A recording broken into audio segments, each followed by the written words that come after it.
और 2025 का बड़ा मंगलवार माना जा रहा है कि इस दिन हनुमान जी साक्षात धरती लोक पर आते हैं और अपने भक्तों की जितनी भी परेशानियां हैं उनको हर कर लेकर जाते हैं। आपको मैं इस वीडियो में 3 उपाय बताने वाला हूँ। ये उपाय बहुत खास है। पहली बात तो ये उपाय उन लोगों के लिए है जो कुछ करना चाहते हैं भगवान जी के लिए, जिनके जीवन में बहुत कष्ट है, परेशानियां है, कर्ज से परेशान है, व्यापार बढ़ नहीं रहा है, नौकरी नहीं लग रही है, भूत प्रेत बाधा से परेशान है, ये राहु केतु से दशा लगी हुई है और शनि की कुदृष्टि उनके ऊपर बनी है, जिसकी वजह से वो अपना जीवन आगे नहीं बढ़ा पा रहे हैं। कितना ही कुछ कर लेते हैं लेकिन पैसा उनके पास जुट नहीं पा रहा है, संशय कॉन्फिडेंस में फंसे रहते हैं। अब आप ये समझिए कि कल का दिन उन लोगों के लिए तो बहुत खास होने वाला है। 3 उपाय बताऊंगा। एक उपाय थोड़ा हार्ड है, उनके लिए है जो भक्ति लीन ज्यादा रहते हैं, और एक उपाय उनके लिए है जो ऑफिस में जाते हैं या उनके पास कम समय रहता है। थोड़ा सा अगर उनको समय मिल जाए उसमें ऐसा क्या कर ले, ऐसा क्या पा जाए, ऐसा क्या उपाय कर ले कि हनुमान जी उनसे उन्हीं उपायों में खुश हो जाए और उनकी सारी परेशानियां हर कर लेकर चले जाएं। वो भी उपाय मैं आपको बताने वाला हूं। तीसरा तो कुछ खास है। इस उपाय में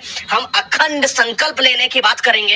एक ऐसा उपाय जिस भी इंसान ने कर लिया, ऐसी मन की कोई मनोकामना नहीं है कि उस इंसान की पूर्ण ना करें, हनुमान जी जरूर पूरी करेंगे। इस खास वीडियो में 2 और मंत्रों के बारे में आपको बताने वाला हूं। ये मंत्र आपके लाइफ को बदल कर रख देंगे दोस्त। तो चलिए स्टार्ट करते हैं। आपको समझाते हैं कि किस तरीके से जीवन को आप बदल सकते हैं। और 20 मई 2025 वाले बड़े मंगल को मात्र छोटे छोटे हल्के हल्के उपाय करने के बाद, पहला उपाय थोड़ा हार्ड है। हार्ड उपाय इसलिए है क्योंकि आपको यहाँ पर विधिवत होना पड़ता है, संकल्पित होना पड़ता है, हनुमान जी के प्रति आपको श्रद्धा रखनी पड़ती है। अगर आपने इन सारे नियमों को पालन नहीं करा तो समझ लीजिए इस उपाय को करने का कोई मतलब नहीं होता है। शुभ मुहूर्त आप समझ लीजिए। आपके उपाय से पहले शुभ मुहूर्त आपको जानना बहुत ज्यादा जरूरी है। कल 20 मई 2025 को शुभ मुहूर्त के 2 समय देखने को मिल रहे हैं। सुबह के 5 बजे से लगा के 8 बजे तक का एक समय है और शाम के 5:30 बजे से लगा के 7:30 बजे तक का समय है। सायंकाल थोड़ा ज्यादा सही होता है। दोनों दिशाओं में आप कभी भी पूजा कर सकते हो, लेकिन जो उपाय है पहला वाला जो थोड़ा सा हार्ड है, उसके लिए आपको सुबह उठना है ब्रह्म मुहूर्त में। ब्रह्म मुहूर्त में उठने के बाद आपको स्नान ध्यान करना है। स्नान ध्यान करने के बाद लाल वस्त्र को धारण करिए क्योंकि लाल वस्त्र हनुमान जी को बहुत प्रिय है। उसके बाद चौकी लीजिए, साफ कर लीजिए, स्वच्छ कर लीजिए, उसके ऊपर लाल कपड़ा बिछाइए। लाल कपड़ा बिछाने के बाद हनुमान जी की मूर्ति रखिए या फिर आप तस्वीर भी रख सकते हो। सामने आसन ग्रहण करके बैठ जाइए। एक मंत्र ओम हनु हनुमते नमः, इस मंत्र को जो कि बीज मंत्र है हनुमान जी का, 108 बार जाप करिए। जाप करने के बाद एक कागज लीजिए, उस कागज पर जय श्री राम लिखिए। 108 बार जय श्री राम लिखने के बाद कागज को फोल्ड करिए, हनुमान जी के सामने रख दीजिए। एक दीपक जलाइए, घी का दीपक जलाइए, धूप बत्ती जलाइए। ऐसा करने के बाद एक माफीनामा करिए, क्योंकि देखिए जब भी कोई आप प्रक्रिया करते हो, अगर आप माफीनामा लगा देते हो, प्रक्रिया के दौरान अगर कोई गलती हो भी जाती है तो भगवान जी आपसे रुष्ट नहीं होते हैं, आप प्रसन्न नहीं होते हैं, क्योंकि कोई भी संकल्प किसी भी माफीनामा के बिना होना ही नहीं चाहिए। माफीनामा में बोलिए कि भगवान जी जो भी प्रक्रिया करने जा रहा हूँ, इस बीच अगर कोई इस दौरान अगर कोई गलती हो जाए तो मुझे माफ करिएगा। मेरी पूरी श्रद्धा, मेरा पूरा समर्पण सिर्फ आपके लिए है, लेकिन फिर भी कोई गलती हो तो मुझे माफ करिएगा। ऐसा करने के बाद हनुमान जी को अब भोग लगाना है, कुछ उनको अर्पित करना है। इसके लिए आप लाल पुष्प ले लीजिए, लाल पुष्प अर्पित करिए, गुड़ चना अर्पित करिए, सिंदूर अर्पित करिए, लड्डू या फिर बूंदी अर्पित कर सकते हो, नारियल अर्पित कर सकते हो, तुलसी का पत्ता अर्पित करिए। तुलसी का पत्ता मंगलवार को नहीं तोड़ा जाता है, तो एक दिन पहले मतलब सोमवार की शाम को तोड़कर आप रख लीजिए, सुबह तोड़कर रख लीजिए। उसके बाद मंगलवार के दिन तुलसी का पत्ता भी भगवान जी को अर्पित करना है। साथ ही साथ लाल चोला भी अर्पित करना है। लाल चोला जो भी लोग अर्पित करते हैं उनके ऊपर अगर राहु केतु की दशा है, शनि की कुदृष्टि है या भूत प्रेत बाधा से प्रताड़ित है, उन सारी चीजों से भी उनको निवारण मिल जाएगा। और साथ ही चंदा व्रत भी वहीं पर रखिए। इतना करने के बाद जब आपका भोग लग जाए, अब आपको आसन ग्रहण करते ही हनुमान चालीसा का संकल्प लेना है। 7 बार पढ़िए या 11 बार पढ़िए या 21 बार पढ़िए, 1 बार 5 बार भी पढ़ सकते हो। अपनी श्रद्धा अनुसार आपको जैसा सही लगे उतनी बार हनुमान चालीसा का पाठ करिए। उसके बाद सुंदर कांड का पाठ करिए। सुंदर कांड का जैसे ही पाठ आपका हो जाता है, हनुमान जी की साक्षात कृपा आपके ऊपर बनती है। ये समझ लीजिए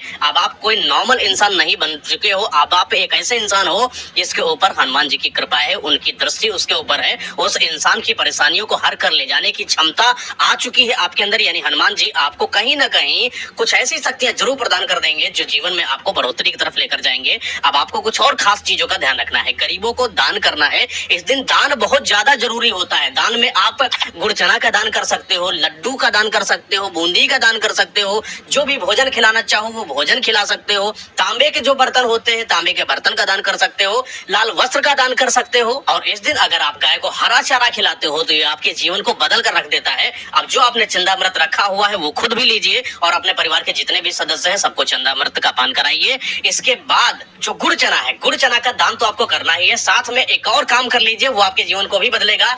11 बंदरों को गुड़ चना भी खिलाना है। इससे हनुमान जी आपके ऊपर बहुत खुश हो जाते हैं, क्योंकि जो भी इंसान हनुमान जी यानी कि बंदरों को भोजन खिलाता है या गुड़ चना खिलाता है, उनके ऊपर भी बहुत सारा फल मिलता है। भगवान जी उनके ऊपर एक खास दृष्टि बनाकर रखते हैं। अब बात कर लेते हैं मंत्रों के बारे में। एक मंत्र जो कि बीज मंत्र है, इसके बिना कोई भी मंत्र कारगर होते ही नहीं है। ओम हनु हनुमते नमः। इस मंत्र को सुबह और शाम एक बार तो आपने जब पाठ किया था, अगर आप बड़ा वाला यानी कि ये वाला संकल्प ले रहे हो जो मैंने अभी बताया, उस समय ओम हनु हनुमते नमः का आपने पाठ कर लिया था। 108 बार सुबह सुबह आपको ओम हनु हनुमते नमः का पाठ करना है, शाम के समय ओम हनु हनुमते नमः का पाठ करना है। एक आपका बीज मंत्र हो चुका है। एक मंत्र और खास दे देता हूँ, इससे व्यापार में वृद्धि होगी। कहीं पर कर्जा लिया है तो कर्जा दूर हो जाएगा। कोर्ट कचहरी का कोई केस चल रहा है या कोई दुश्मन से प्रताड़ित हो, प्रेत बाधा से प्रताड़ित हो, कोई ग्रहों की दशा है, उन सारी चीजों से कहीं ना कहीं आपको राहत मिलेगी, क्योंकि भगवान जी आपकी सारी परेशानियों को हर कर लेकर जाते हैं। और वो मंत्र है ओम एम हिम हनुमते रामदूताय नमः। इस मंत्र को दिन में किसी भी समय 21 बार जरूर जाप करें। ये मंत्र बहुत कारगर है, बहुत लोगों को बहुत फायदा देकर गया है। ये जितनी भी मैंने प्रक्रियाएं बताई हैं आपको, ये बहुत सात्विक है दोस्त, बहुत दिल से करिएगा, बहुत श्रद्धा के साथ करिएगा। अब तो आपको एक बड़ा उपाय मैंने बता दिया है। अब एक उपाय जहां पर आप अखंड संकल्प लेते हो, ये वो उपाय कर सकता है जो बहुत ही ज्यादा भक्ति लीन हो। और एक बार अगर आपने अखंड संकल्प ले लिया तो ये समझ लीजिए आपको करना ही पड़ेगा। अखंड संकल्प वैसे नहीं लिया जाता है, उनके लिए मैं बोल रहा हूँ जो भक्ति लीन नहीं है या जो ब्रह्मचर्य नहीं है। पहली बात, जितने भी आप उपाय कर लो, ब्रह्मचर्य सबसे ज्यादा इंपॉर्टेंट है। आत्मा जो है आपकी साफ होनी चाहिए, शुद्ध होनी चाहिए, इस चीज का खास ख्याल रखिएगा। बुरी नजर किसी के ऊपर रखना या बुरे ख्यालात रखना हो तो कोई भी तरीके का उपाय मत करिएगा, कोई उपाय काम नहीं आएंगे। चलिए बात कर लेते हैं अखंड संकल्प की। तो क्या अखंड संकल्प लेना है? 108 बार एक ही दिन सुंदरकांड का पाठ करना है। कई लोग इस अखंड पाठ को 100 यानी कि एक महीने में 108 बार का पाठ करने की बात करते हैं, लेकिन अगर आपने एक दिन में 108 बार सुंदरकांड का पाठ कर लिया, कोई भी उपाय मत करिए, यही काफी है, यही आपका जीवन बदल कर रख देगा। लेकिन ये बहुत हार्ड होता है, हर कोई नहीं कर पाता है। अब कौन है ऐसा इंसान जो सब कुछ नहीं कर पाता? कुछ लोग ऑफिस जा रहे हैं, कुछ बच्चे हैं जो स्कूल भी जाते हैं, जिनको ऐसा लगता है कि मैं जो व्रत भी नहीं रख सकता, मैं कुछ खास नहीं कर सकता। उनके लिए एक उपाय है। हनुमान जी हर किसी की कहीं ना कहीं देख रेख रखते ही हैं। आप उनके लिए उपाय क्या है? आपको स्नान ध्यान करना है। किसी भी मंदिर में आप चले जाइए, ऑफिस जा रहे हो, स्कूल जा रहे हो, कहीं भी जा रहे हो, जो भी है आसानी से मिल जाएगा। मंदिर चले जाइए, मंदिर में आसन ग्रहण करिए, शांति से बैठ जाइए। 21 बार हनुमान चालीसा का पाठ पढ़िए। हनुमान चालीसा का पाठ जैसे ही हो जाए, अपने मन की कोई अधूरी इच्छा हो वो बता दीजिए। सिर्फ गुड़ और चने का जो दान कर दीजिए, जितने भी लोग आपको मिले, 3 4 5 10 7 11 9, जैसा भी आपको सही लगे, गुड़ चना का दान करिए। एक बंदर को अगर आप गुड़ चना का दान कर देते हो, खिला देते हो, ये भी बहुत फायदा से होता है। और 11 बंदरों को जो खिलाता है, ऋण उसके ऊपर से उतर जाता है, व्यापार में वृद्धि होती है, दिमाग शांत होता है। पढ़ने वाले बच्चे हो तो ये समझ लीजिए आप कहीं ना कहीं अपने स्कूल में टॉप होने की संभावनाएं आपकी बढ़ जाती है। दोस्तों जितने भी उपाय मैंने बताए हैं सारे श्रद्धा के साथ करिएगा, दिल के अंदर प्रेम